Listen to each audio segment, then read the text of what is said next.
Hola, buenas tardes. ¿Cómo están? Esperemos que se vayan conectando por aquí también.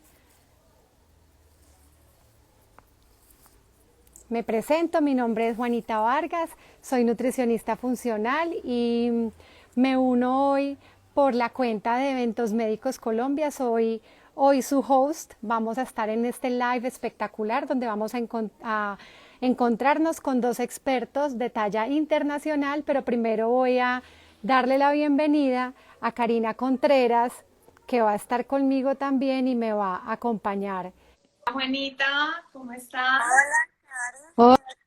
Hola, Cari, Feliz ¿cómo de estás? acompañarte hoy a presentar a nuestros invitados en este live tan interesante, teniendo en cuenta nuestro próximo curso, Así es. taller.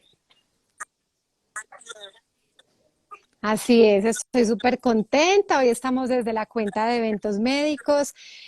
Vamos a invitar a estos dos expertos, pero antes, qué rico como poner en contexto a todas las personas que se están conectando para que sepan que vamos a tener un evento, una certificación, la primera certificación presencial acá en Colombia, en esta unión maravillosa que se hizo con CEAN, que es el Centro de Estudios Avanzados de Nutrición, una entidad supremamente reconocida en Europa. Entonces, qué rico que van a estar aquí. Hoy vamos a hablar del evento y vamos a hablar también con nuestro superponente que es Pedro Carrera y tenemos un invitado especial Así es, también hoy. Juanita. Entonces, ¿qué tal si le damos la bienvenida a Pedro para que él nos acompañe en esta conversación tan interesante sobre inflamación crónica? Así es.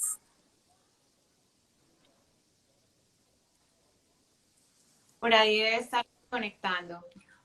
Hola Hola, Pedro, bienvenido. hola, muchas Hola. gracias por la invitación. Es un placer estar aquí hoy con ustedes. Muchas gracias Pedro. Para los que nos están viendo y no lo conocen, Pedro es nutricionista y experto en la temática que vamos a hablar en el día de hoy sobre inflamación crónica. Y bueno, Pedro, bienvenido. Muchas gracias. Bueno, y también vamos a darle la bienvenida a nuestro otro experto, que hoy estamos llenos de expertos, qué maravilla. Por aquí vamos a darle la bienvenida a Maximiliano. Maximiliano es un profesor mío súper reconocido, amigo. Estoy feliz de que hoy se pueda conectar a este live porque sé que nos va a aportar muchísimo desde su experticia. A ver qué se nos hizo, Maxi.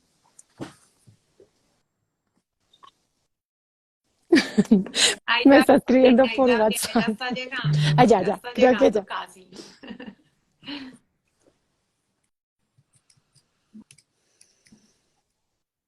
Uy, bueno. Maxi, creo que Hola, allá. hola, Oh, hola, ¿cómo buenos días, ¿cómo estás? ¿Cómo están? estás, Muchas gracias por la Muy, invitación. muy bien. Muy bien. Qué rico verte Muchísimas por gracias por acá. la invitación.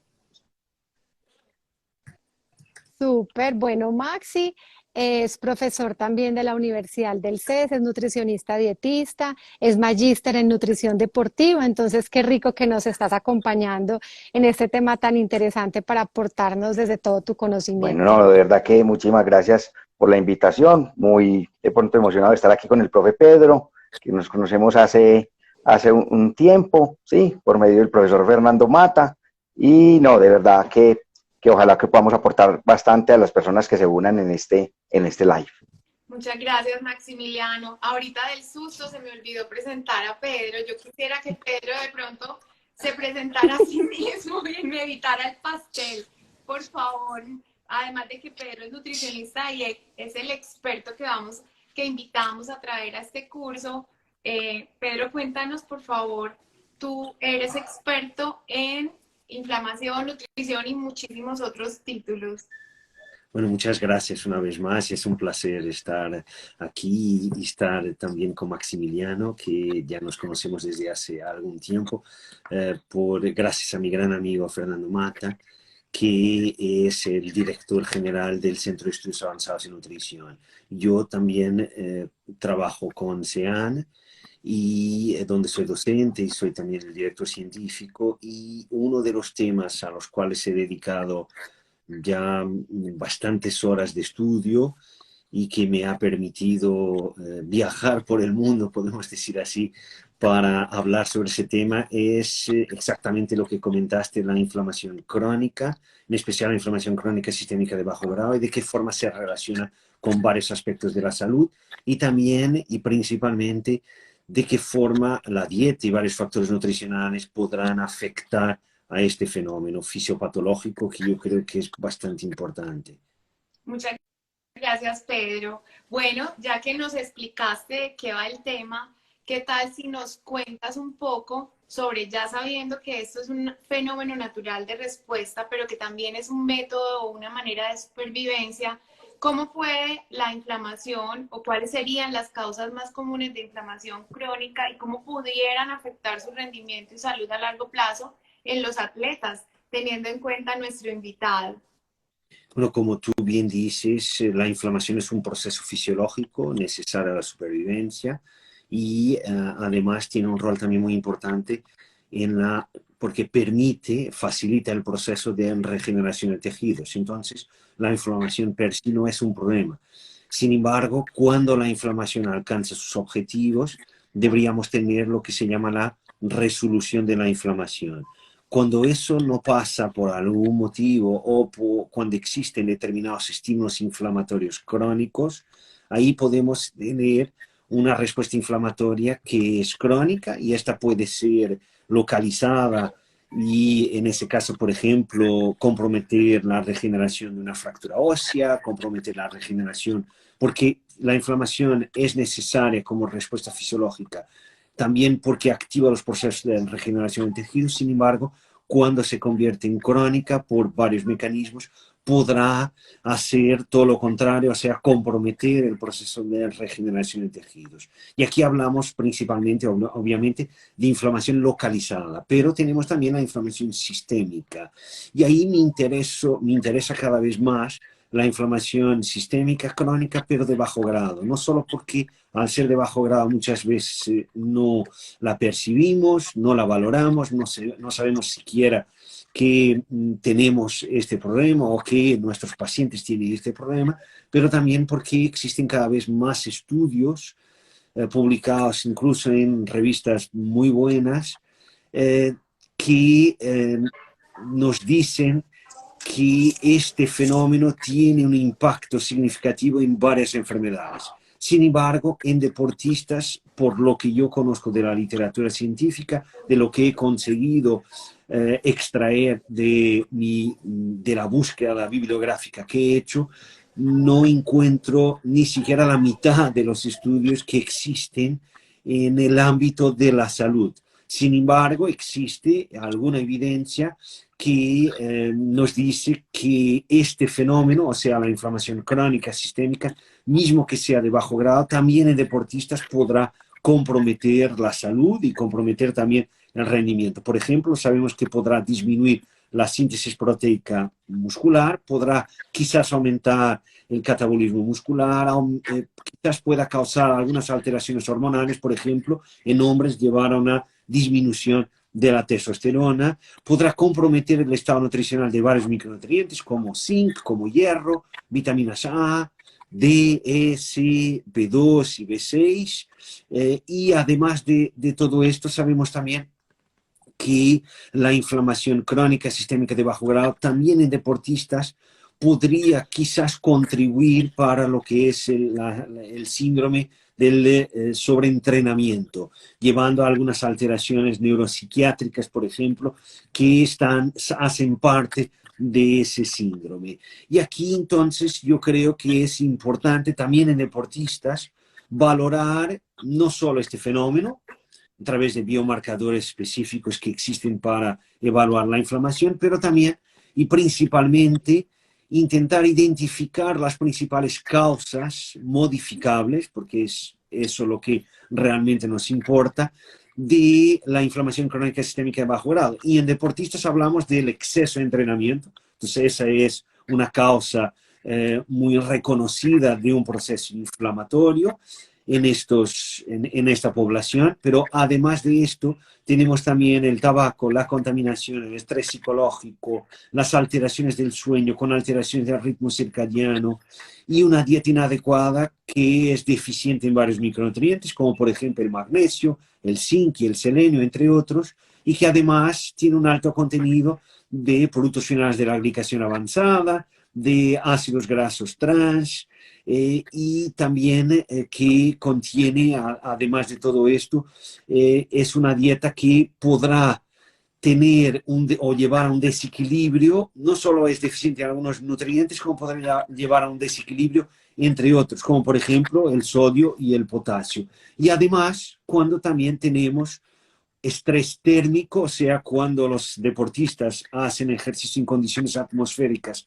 adversas y en especial sin que tengan una adecuada deshidratación. Eso también podrá contribuir, aunque de forma indirecta, para este proceso inflamatorio crónico, sistémico y que, mismo que sea de bajo grado, como comenté antes, podrá afectar a la salud de los deportistas. Muchas gracias, Pedro. Como profesional de la salud me parece muy interesante lo que estás comentando.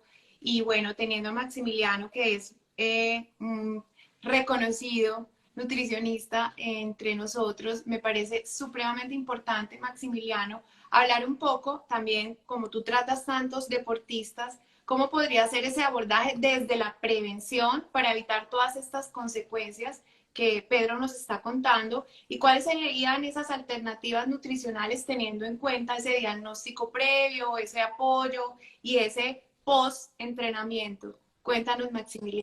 Muy bien, muy bien. Bueno, ese daño, como decía el profe Pedro, ese daño muscular inducido por el ejercicio es una cosa normal cuando nosotros estamos practicando alguna disciplina deportiva y es necesario para crear ciertas adaptaciones y un mejoramiento en la parte del rendimiento. Cuando ese daño muscular, digamos, excede algunos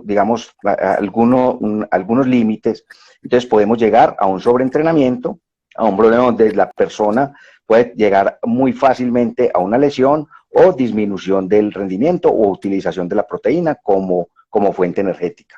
Entonces, hay varias, digamos, estrategias desde el punto de vista nutricional y de suplementación que nosotros utilizamos normalmente en consulta para poder mejorar, digamos, ese proceso de recuperación y esa vuelta, digamos, al campo de juego o a la competencia o al entrenamiento de un deportista. Y eso es lo que, digamos, vamos a hablar, digamos, en este live o en el transcurso del live.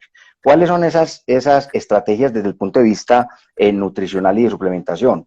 Una de las más importantes, ya la mencionó el profe Pedro, es la parte de rehidratación, ¿no? Esa parte de hidratación. La otra es cumplir o, digamos, abordar de muy buena manera los requerimientos de proteína de esas personas lesionadas, que ahorita vamos a hablar y vamos a entrar un poquito más en detalle, que son más o menos entre 2 y 2.5 gramos de proteína por kilogramo de peso, en una persona que tiene una lesión o en una persona que quiera, digamos, o mejorar el rendimiento o poder, digamos, readaptarse a ese periodo de entrenamiento. Y hay unas estrategias de suplementación que estamos utilizando, digamos, actualmente, que son los polifenoles. Ahorita hablamos un poquito más de eso, con suplementación con polifenoles. Otra, que es la suplementación con extracto de cereza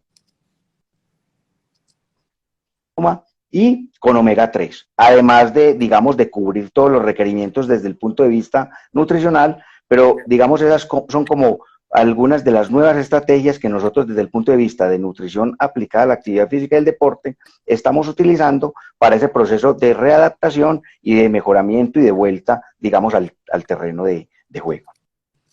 Gracias, Maxi. Como también lo vemos muchas veces, se puede presentar todo este síndrome de permeabilidad intestinal en el desarrollo y en el contexto deportivo. Pedro, cuéntanos cuáles pudieran ser esas causas que se relacionan con esta situación, teniendo en cuenta lo que estamos conversando en este momento sobre la prevención y sobre la disposición a evitarlas con todas las posibles situaciones que se presentan en el día a día de estos deportistas. Bueno, en primer lugar sería obviamente cambiar la dieta de los deportistas, porque un deportista es un ser humano.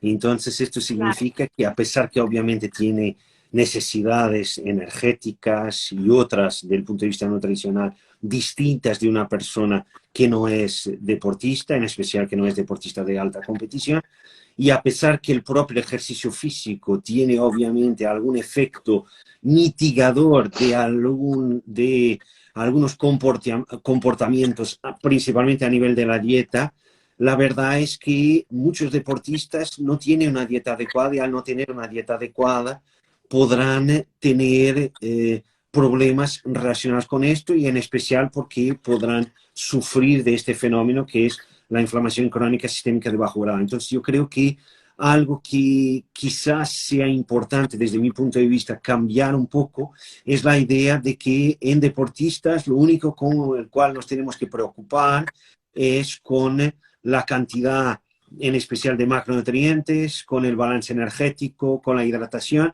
y que nos podemos olvidar de la calidad de la dieta. Entonces eso es algo que no podemos hacerlo, necesitamos también y principalmente creo yo en deportistas, creo que aún más necesitamos tener muy en cuenta la calidad de la dieta. Y después el estilo de vida, porque desafortunadamente hay varios deportistas que no tienen un estilo de vida adecuado. Sufren de estrés psicológico crónico, entonces deberían buscar ayuda especializada para ayudarlos a enfrentar esto. No tienen un sueño adecuado y son muchas las causas o explicaciones para un sueño inadecuado, como por ejemplo el tener horarios de competición, horarios de entrenamiento que no son los mejores, por ejemplo, muy tarde, esto podrá afectar negativamente al sueño, la exposición a la luz en horas atípicas, en especial por la noche, luz intensa y en especial la luz emitida por las varias pantallas, luz azul, que es una luz que parece alterar más el sueño y el ritmo circadiano que otros tipos de luz, en especial que una luz amarilla, naranja o en especial roja, que es la que parece alterar menos. Y además de esto también hay el uso de cafeína. Sabemos que la cafeína, y aquí hay respuestas individuales, obviamente, pero sabemos que la cafeína también puede comprometer significativamente el sueño. Y siendo que la cafeína es una sustancia ergogénica, varios deportistas la ingieren y podrán ingerirla. Por ejemplo, si van a entrenar o a competir al final del día, podrán ingerirla a una hora que podrá comprometer después el sueño. Entonces, dependiendo una vez más de la metabolización de la cafeína, y somos todos distintos a ese nivel, y también de nuestra sensibilidad a la cafeína, y esto es algo que varía de persona para persona, y esto tiene que ver con la genética, podemos tener en algunas personas una respuesta a la cafeína que podrá llevar a que su sueño no sea comprometido, mismo que hayan ingerido cafeína varias horas antes de ir a dormir. Entonces, dependiendo de nuestra sensibilidad y capacidad de metabolización de la cafeína, podemos necesitar de evitar la cafeína muchas horas antes de ir a dormir. Entonces, esta es otra explicación para un sueño inadecuado.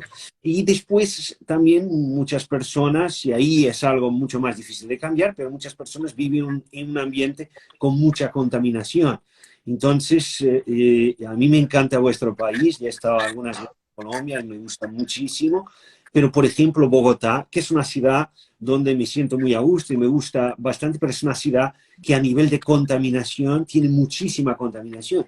Es muy superior a lo que yo estoy acostumbrado aquí en mi ciudad, que ya no tiene un nivel de contaminación que se pueda decir, bueno, cero sería lo ideal, pero que se pueda decir que sea mínimo, vamos a decir así. Entonces, esto es algo también al cual tenemos que tener en atención en el caso de los deportistas. Hay después también el tabaco, obviamente, y que muchos deportistas no fuman, pero hay varios que desafortunadamente aún lo hacen, pensando que solo porque aún tienen un rendimiento adecuado, tienen una buena composición corporal, que esto no les va a comprometer la salud, cuando en realidad lo hace, e incluso puede contribuir en el corto y medio plazo para que tenga mayor riesgo de lesiones. Entonces, no piensen en la salud a largo plazo, piensen en el riesgo de varias lesiones, porque sabemos que el tabaco puede favorecer varias lesiones.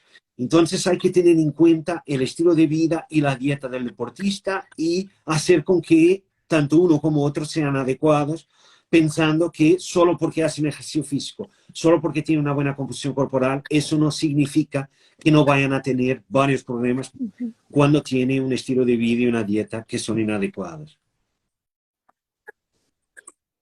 Muy bien. Y haciendo aquí como una pequeña intervención para todas las personas que nos están escuchando, una invitación a todos los profesionales de la salud interesados en este tema.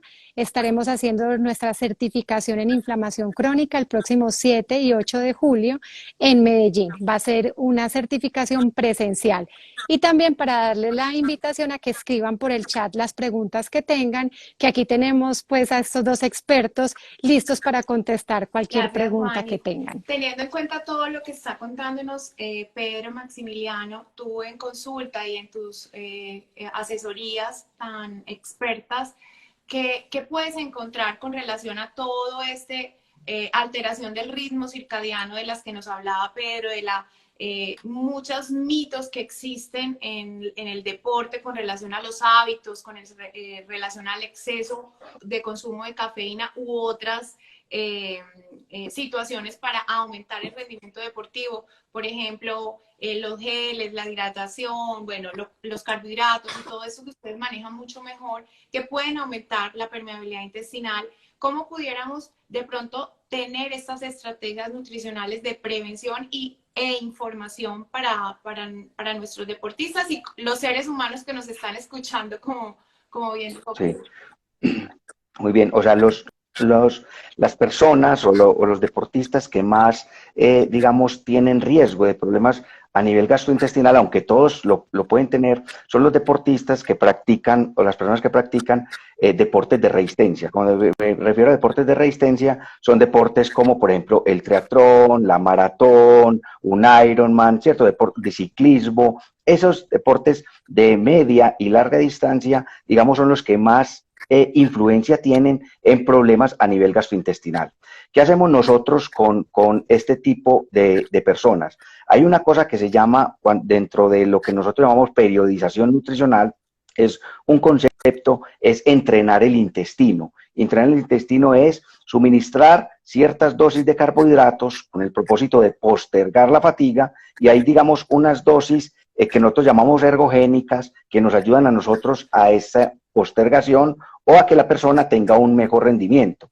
Más o menos son entre 30 y 60 gramos por hora, ¿sí? O en actividades de más de 3 o 4 horas serían entre 90 o 100 gramos por hora. Sin embargo, todo el mundo no tolera esas cantidades de carbohidratos, y por eso es que nosotros, digamos, llamamos eso como entrenar el intestino, o sea, suministrar ciertas dosis de carbohidratos más bajitas para que la persona vaya, digamos, teniendo en cuenta cómo es su tolerancia, y cuando ya llegue el evento o la competencia en la cual vaya a participar, pues no tenga tantos inconvenientes para poder digerir, absorber y poder utilizar esos carbohidratos de una buena forma y poder postergar la fatiga. Entonces, eso es una, digamos, como de las prácticas que nosotros hacemos comúnmente. La otra es, como decía el profe Pedro, tener una muy buena hidratación, que, digamos, es de una manera muy sencilla, mirar el color de la orina los días previos a la competencia o al evento, ¿sí? Que es,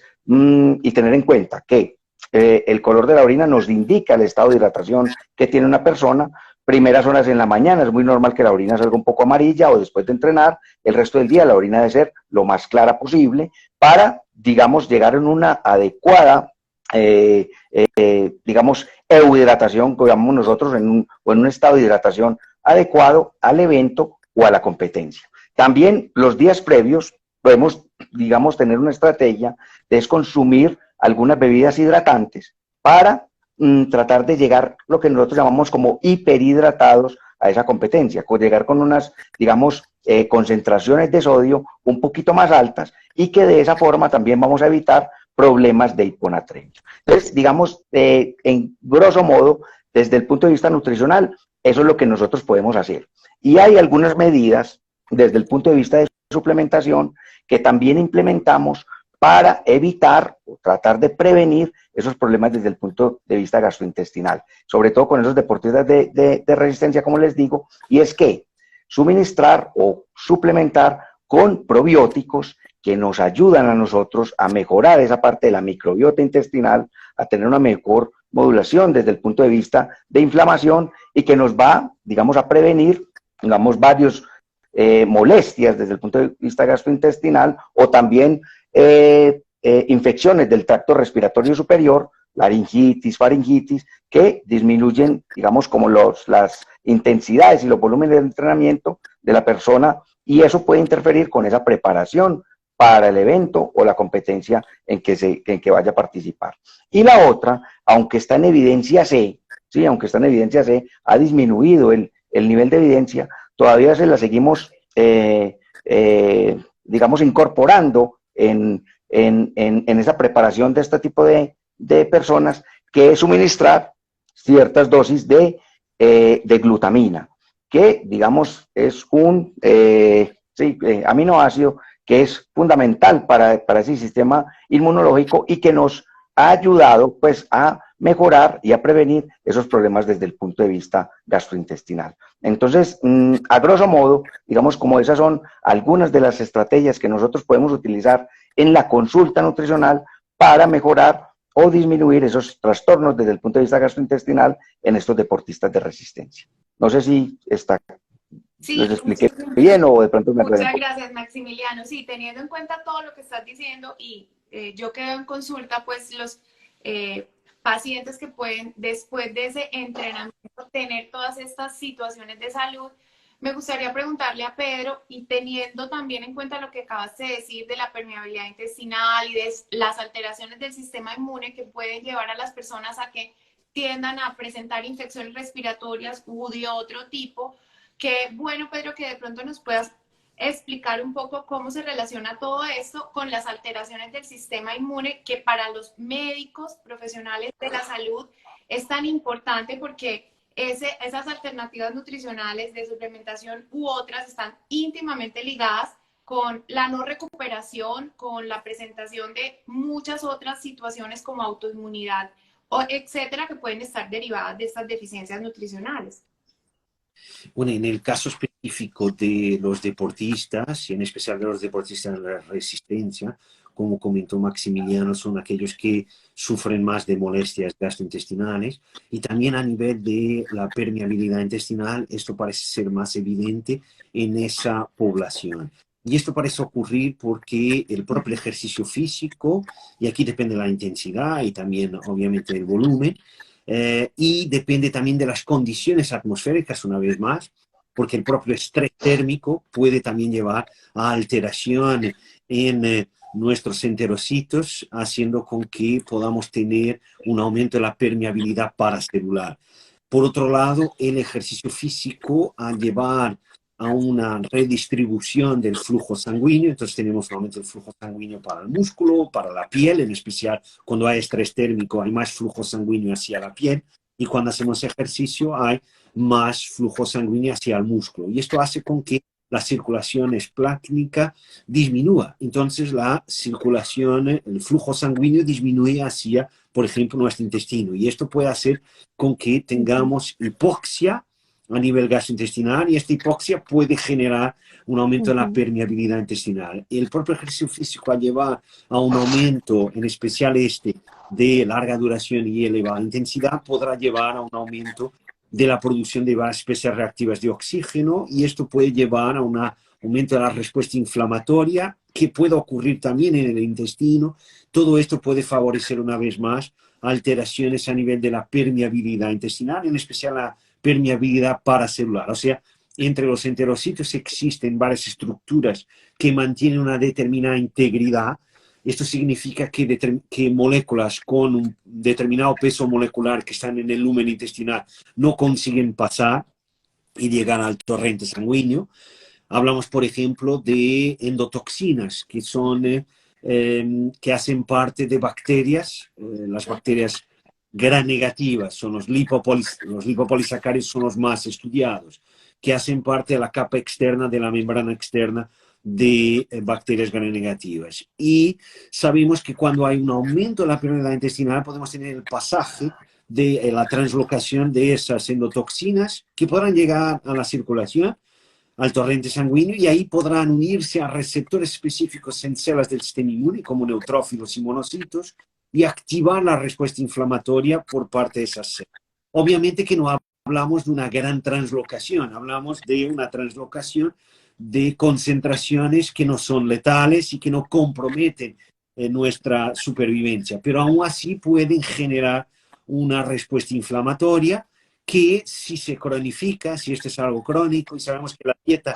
también puede favorecer ese aumento de la permeabilidad intestinal, no solo estos fenómenos relacionados al ejercicio. Entonces, si esto es crónico, podemos tener el pasaje de estas endotoxinas hacia la circulación, y esto podría llevar a una respuesta inflamatoria sistémica, crónica, de bajo grado, que por su turno, como ya comentábamos, puede tener después varias consecuencias adversas. Pero en deportistas de resistencia es bastante conocido este fenómeno de la hiperpermeabilidad intestinal y de la endotoxemia, o sea, de las endotoxinas en el torrente sanguíneo.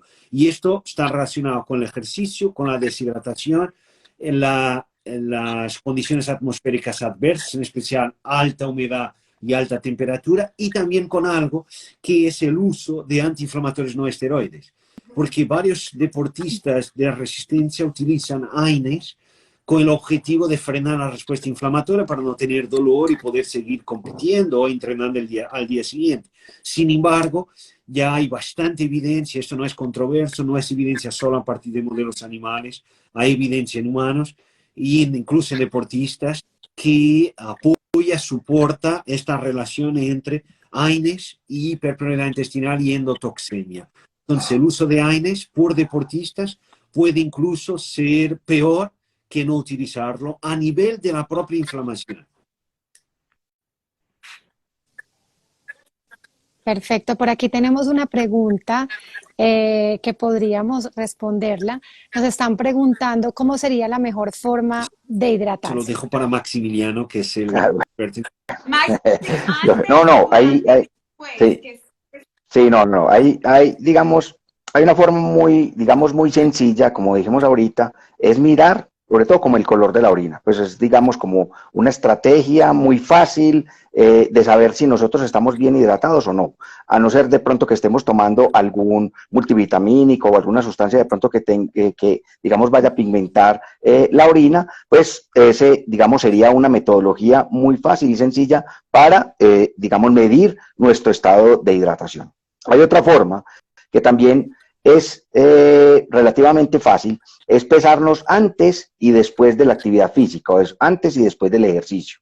Y nos dice el Colegio Americano de Medicina Deportiva, hace muchos años, digamos, esa recomendación, que es por cada kilo que la persona pierda en esa jornada de ejercicio, debemos hidratar con 1,5 litros de líquidos. Cuando digo 1,5 litros de líquidos, no es solamente agua. Ahí, por ejemplo, puede incluir un té, un yogur, o la sopa, o el mismo café. Sí, entonces, ese 1,5 litros de líquidos lo debemos recuperar por cada kilo que se pierda en la actividad física. Por ejemplo, si una persona llega antes del ejercicio y pesa 60 kilos, y después del ejercicio se pesa otra vez y pesa 59 kilos, entonces debemos, digamos, recuperar ese kilo perdido con 1,5 litros de líquidos en el transcurso del día. Entre más kilos se pierdan en esa actividad física o en ese ejercicio, según la intensidad, el volumen de ejercicio o la frecuencia del ejercicio,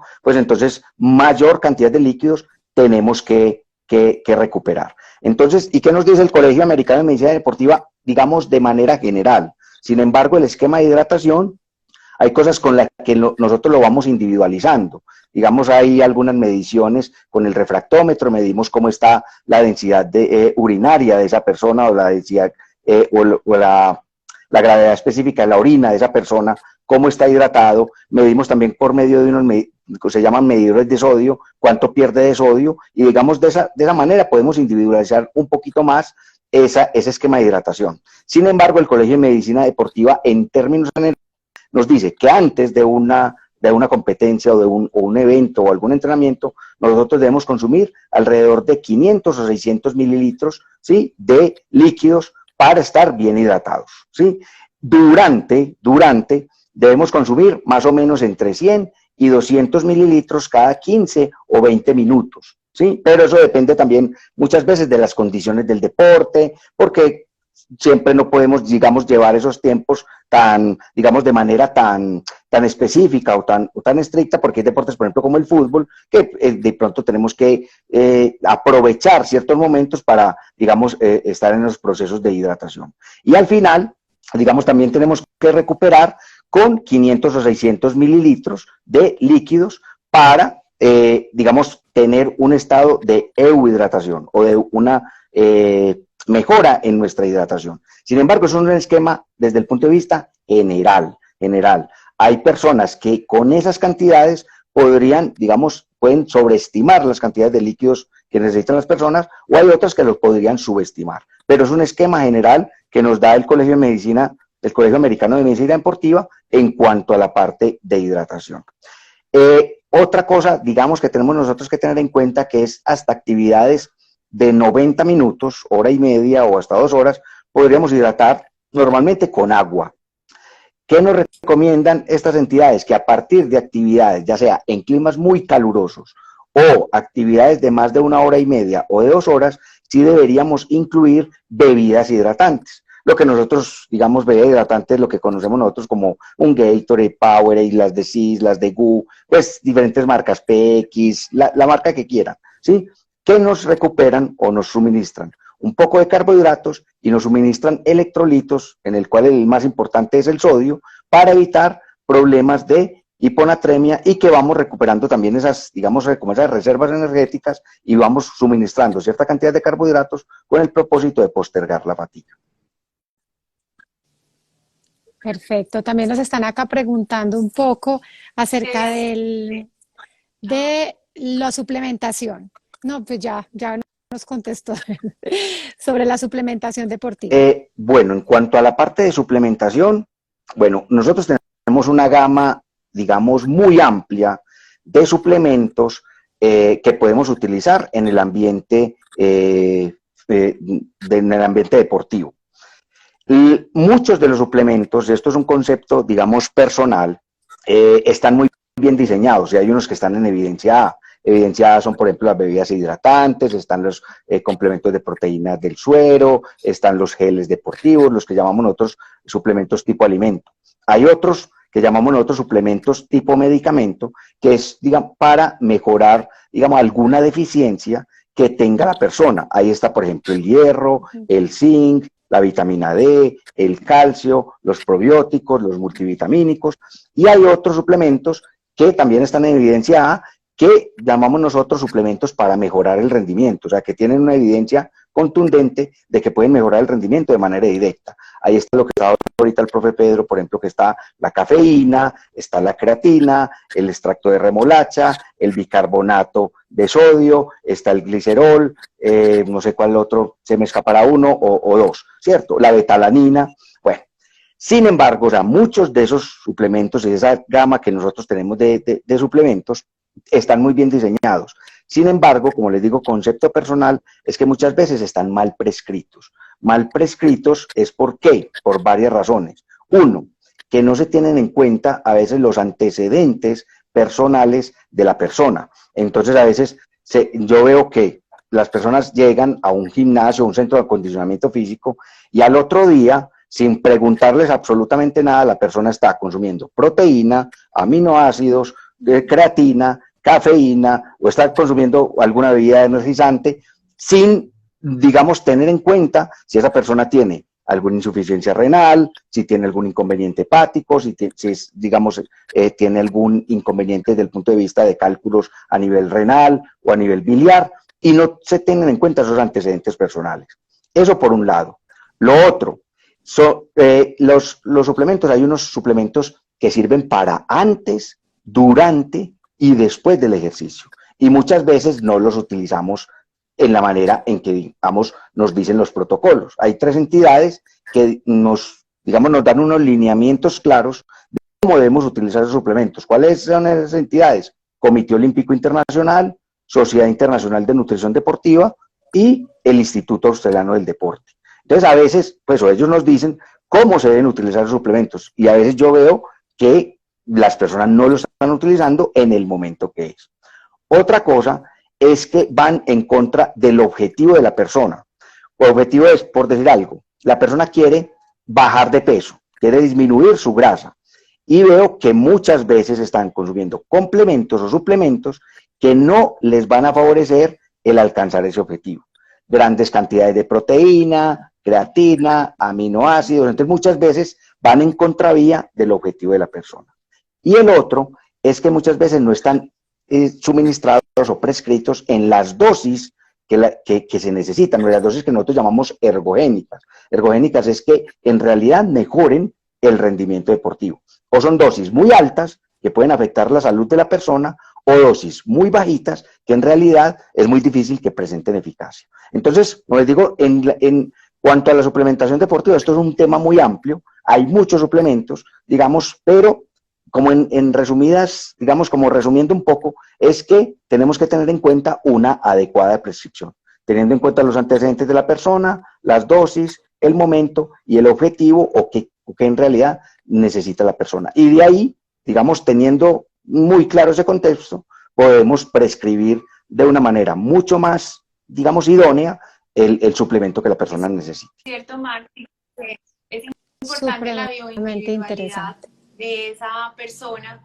y por esto en nuestro curso Pedro nos va a explicar en una parte cómo poder interpretar un poco esos biomarcadores para poder de una manera responsable saber qué le vamos a recomendar a cada persona, ¿verdad? Porque sí, evidentemente se prescriben a sí mismos sin tener en cuenta todas estas consecuencias que pueden tener en la salud. Bueno, ¿hay más preguntas, Juanis? Así es. No, Cari, no hay más preguntas, salvo recordarles nuevamente nuestra certificación, la primera certificación presencial que se va a hacer acá en Colombia. Vamos a estar en Medellín el 7 y el 8 de julio. Vamos a estar avalados por el CEAN, el Centro de Estudios Avanzados de Nutrición, una entidad supremamente reconocida en Europa. Y pues nuestro facilitador, nuestro profesor va a ser Pedro Carrera, el cual nos va pues a entrenar en todos estos temas de inflamación. Como lo vemos, no solamente vamos a identificar cuáles son las causas, sino también poder adquirir herramientas que nos lleven a tener un abordaje oportuno, eficaz, eficiente con nuestros pacientes, y que podamos también brindarles a ellos herramientas avanzadas de nutrición en todos estos tratamientos que son tan importantes, no solamente para nosotros los nutricionistas, sino para cualquier profesional de la salud. Muchísimas gracias, Maximiliano. Gracias, Pedro, por tu tiempo. A todas las personas que nos están viendo, profesionales de la salud, yo como médica definitivamente cada día me convenzo más de que tenemos que conocer y tenemos que aprender toda esta parte de alternativas nutricionales para poder ayudarle a nuestros pacientes, deportistas o no, comprendiendo cómo puede ser mejorada la calidad de vida, el bienestar y sobre todo la prevención de enfermedades crónicas. Por tanto, este curso de inflamación crónica es importante que todos y cada uno de los profesionales de la salud entiendan que puede ser la causa básica de eso que nos explica, y que no solamente hay medicamentos, cirugías y bueno, un montón de cosas a las que nos sometemos los seres humanos, sino que también tenemos que tener en cuenta este fenómeno que puede ser la causa de muchas otras cosas que nos explican. Entonces,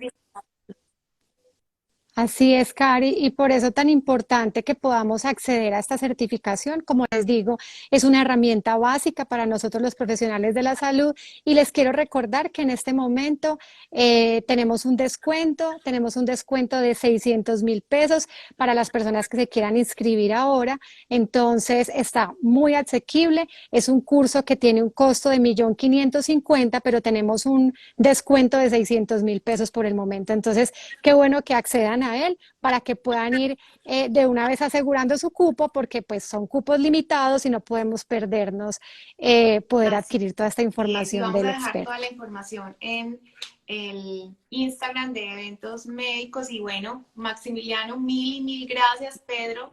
Nuevamente agradecidas y honradas de que puedas venir. Pedro va a venir, es presencial, entonces maravilloso. Bienvenidos. Muchas Y Maxi, mil gracias, también te tendremos en el evento, gracias. claro que sí, aportando, aportando ahí en todo este conocimiento, que además, pues porque también va a ser un networking bastante importante para todos los Perfecto. que vamos a estar allá. No, de verdad, pues muchísimas gracias. La doctora Karina, Juanita, el profe Pedro, de verdad, muchísimas gracias por la invitación e invitarme a este espacio a compartir con ustedes. Muchas- Súper bien. muchas Así es. Un abrazo y los seguiremos invitando a más eventos a través de nuestra cuenta en Instagram de Eventos Médicos. Los quiero, pues por último, invitar a que nos sigan. Tenemos pendientes algunos otros webinars con más expertos y muchos más Hasta lives. pronto. Hasta Bueno, hasta luego. Hasta luego. Gracias, un abrazo. Chao. Gracias. Chao. Chao.